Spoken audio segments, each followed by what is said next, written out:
اے ہارون کی بہن، نہ تو تیرا باپ ہی برا آدمی تھا اور نہ تیری ماں ہی بدکار تھی۔ تو مریم نے اس بچے کی طرف اشارہ کیا۔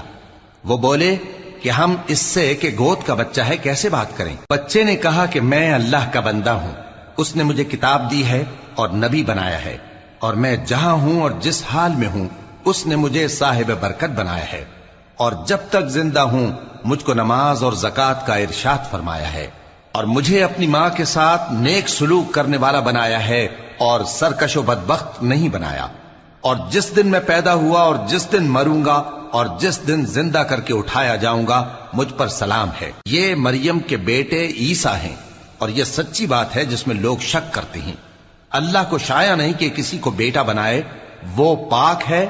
جب کسی چیز کا ارادہ کرتا ہے تو اس کو یہی کہتا ہے کہ ہو جا، تو وہ ہو جاتی ہے، اور بے شک اللہ ہی میرا اور تمہارا پروردگار ہے